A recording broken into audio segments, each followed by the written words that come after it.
I don't do written reviews often. A lot of times when I sit down to film something like this, I literally just sit in front of my computer, turn on a camera, and start talking. The problem with that is when I try to do that for 12 minutes, I ended up with an hour-long video of rambling frustration. So I thought I'd gather myself, condense my thoughts a bit, and write an actual review about how I feel about 12 minutes. So if this feels a little bit more written, that's why I actually wrote a script, even though I'm looking at you. I wrote a script. I'd been hyped for 12 minutes for 6 years now, ever since the game was previewed very early on Kinda Funny.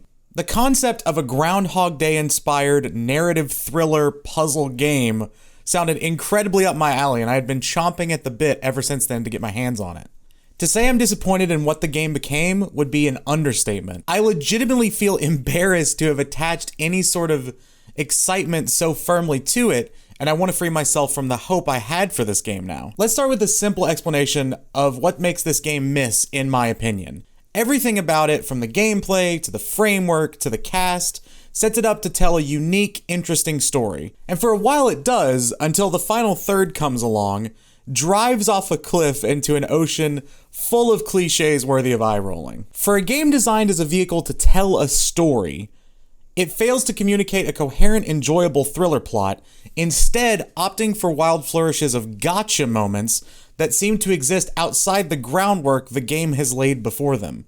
Gameplay feels like it should be more core to the player's experience too, as it only really takes center stage in moments of what the hell do I do frustration. I didn't mind some of the puzzle structures and felt the options were limited enough to work through most situations by trial and error, but I have a feeling that other players may not be as willing to stretch their patience. 12 Minutes wants to see itself as a movie. It has a movie cast, not a voice acting one. It's produced by Annapurna, who I generally like, and even got demoed at film festivals.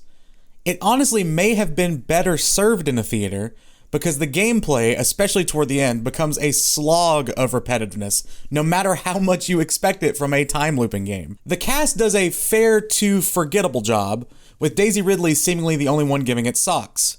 Her performance is nuanced and passionate. Willem Defoe is fun enough because he's Willem Defoe, but even at times he can sound like he's phoning it in.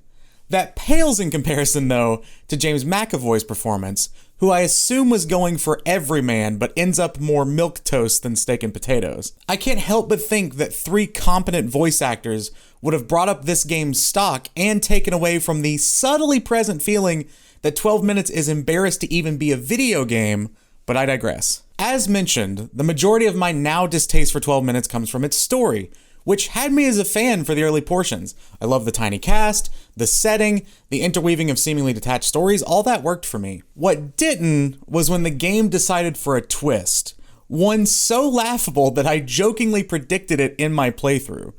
I suggested this game's big aha moment as a joke to chat.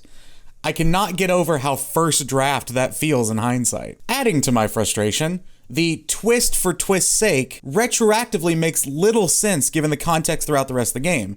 There are components of the story and certain characters that I am still unsure of a couple days and tons of thought later. It's baffling. As someone who loves artsy shit, I can't help but feel that I feel about 12 Minutes how some people feel about art house films. It's pretentious, at times masturbatory, and tries so hard to be original that it becomes banal in the process.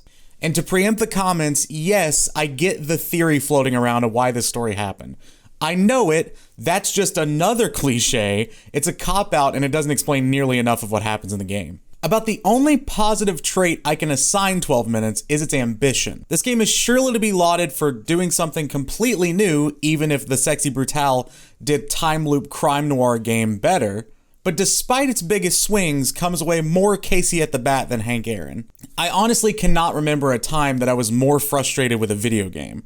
To go from the hype I had clicking play to the dread of experiencing yet another loop at the end where I had to do the same 4 things over and over and over just to change one sentence and see the result play out is astounding. Ultimately, even as part of Game Pass, which I already had, I don't think 12 Minutes was worth my time. It's a frustrating, cliche-riddled story with little gameplay charm or visual creativity to save it from itself. Let this Ouroboros be a lesson. Sometimes the simplest stories are the best.